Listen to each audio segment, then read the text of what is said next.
सुरक्षित सफर के लिए जरूरी है कि सड़क पर कोई बाधा ना हो। एक मामूली पत्थर भी बड़े हादसे की वजह बन सकता है। अनूपपुर के सतीश ने 14 साल पहले ऐसा ही एक हादसा देखा था। सड़क पर पड़े पत्थर की वजह से एक दंपत्ति की मौत हो गई थी और उस हादसे के बाद सतीश ने एक अनोखी मुहिम छेड़ दी। मुहिम सड़कों से पत्थर हटाने की। 14 साल से सतीश इस मिशन में जुटे हुए हैं।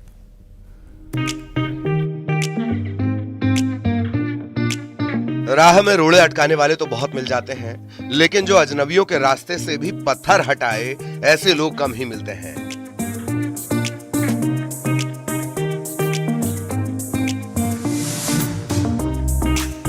ये तस्वीरें देखिए, आप सोचेंगे कि सड़क पर बाइक खड़ी कर आखिर ये शख्स पत्थर क्यों चुन रहा है, आखिर इसका मकसद क्या है, पत्थरों से इसकी दुश्मनी क्या है। दरअसल इस शख्स की पत्थरों से नहीं, इन सड़क पर पड़े इन पत्थरों की वजह से होने वाले हादसों से दुश्मनी है। ये नहीं चाहते कि कोई राहगीर इन पत्थरों से टकराए। ये नहीं चाहते कि 14 साल पहले इन्होंने जो हादसा देखा वो फिर देखना पड़े। ये नहीं चाहते कि सड़क पर पत्थरों की वजह से किसी को जान गंवानी पड़े। अनूपपुर के रहने वाले सतीश तिवारी हैं। सतीश एक शासकीय कर्मचारी हैं। अपनी ड्यूटी के साथ ये समाज के प्रति अपना फर्ज निभाते हैं। 2009 में मैं एक मीटिंग से लौट रहा था अनूपपुर से पुष्पराजगढ़। तब मेरा मुख्यालय पुष्पराजगढ़ ही था। तो लौट रहा था तो मैंने देखा कि रात में एक मोटरसाइकिल वाला अपने परिवार के साथ वहाँ से आ रहा था और यहाँ से एक डंपर जा रहा था। तो डंपर की लाइट के कारण उसको सड़क पर पड़ा पत्थर दिखा नहीं और वो पत्थर के कारण डंपर के नीचे आ गए थे और वो लोग एक्सपायर भी हो गए थे, पति पत्नी। उस दुर्घटना के बाद से मुझे ये प्रेरणा मिली कि ये किरर घाट में पत्थर हमेशा पड़े रहते हैं। कई बार लोग जो ट्रक वाले वो टेक लगाकर पत्थर छोड़ देते हैं और चले जाते हैं। कई बार वो पत्थर पहाड़ से लुढ़क कर भी आ जाते हैं। कई बार बंदरों के कारण आ जाते हैं। तो उस डेट से मुझे वो प्रेरणा मिली और उस दिनांक से मैंने वो फिर शुरू किया कि मैं जब भी ऐसा जाता हूँ किसी अपने साधन में और जिस पर मेरा नियंत्रण होता है तो मैं रुक कर वो पत्थर हटाता हूँ। और ये करते हुए लगातार मेरे को 14 साल हो। बीते 14 सालों से सतीश लगातार सड़कों से पत्थर हटाते नजर आ रहे हैं। एक घटना से इन्हें प्रेरणा मिली। 14 साल पहले पहाड़ी इलाके में सड़क पर पड़े पत्थर की वजह से इनकी आंखों के सामने एक दंपत्ति की मौत हो गई थी। इस घटना से ये इतने आहत हुए कि ठान लिया कि अब कोई पत्थर किसी की मौत की वजह ना बने। तब से सतीश रास्ते में पड़ने वाले पत्थरों को सड़क से उठाने का काम कर रहे हैं। कहीं पर पत्थर दिखा तो गाड़ी रोककर पहले उसे उठाते हैं और फिर आगे बढ़ते हैं।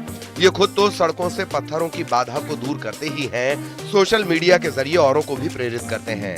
सतीश जब भी अपने निजी वाहन से जाते हैं तो घाटी और रोड के रास्ते में पड़े पत्थर हटाते हैं और वीडियो बनाकर सोशल मीडिया पर अपलोड भी करते हैं। इनकी इस पहल की जितनी भी तारीफ की जाए कम है। रवि कुमार ओझा, न्यूज़ 18, अनूपपुर।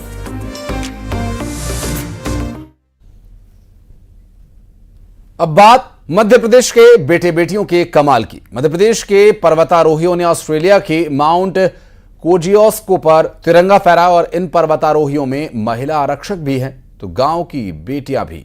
आइए दिखाते हैं आपको एक रिपोर्ट।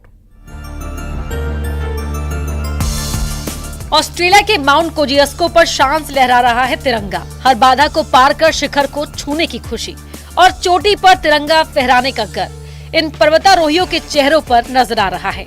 ये एमपी के बेटे और बेटियां हैं।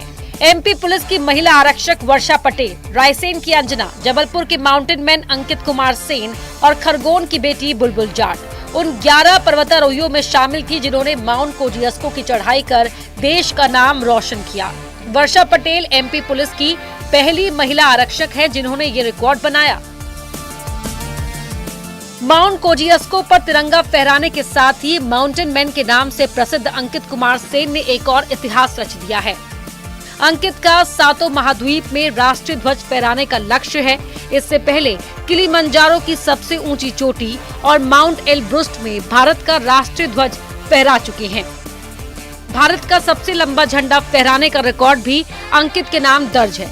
इंडिया बुक ऑफ रिकॉर्ड और एशिया बुक ऑफ रिकॉर्ड में भी अंकित अपना नाम दर्ज करा चुके हैं। अंकित सेन जबलपुर के मझौली तहसील के एक छोटे से गांव पररिया के रहने वाले हैं। इस अभियान में एमपी, छत्तीसगढ़, हरियाणा और उत्तर प्रदेश के 11 पर्वतारोही शामिल थे। इन्होंने -4 से 5 डिग्री तापमान में माउंट कोजियोस्को की मुश्किल चढ़ाई की और शिखर पर तिरंगा फहराकर देश का नाम रोशन किया।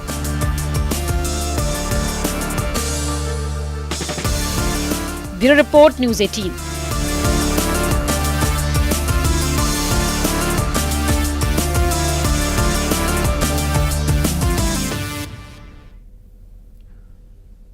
चलिए बढ़ते हैं आगे। सिंगरौली जिले में एक महिला ने एम्बुलेंस न मिलने की वजह से सड़क पर ही बच्चे को जन्म दे दिया। मामला चितरंगी जनपद क्षेत्र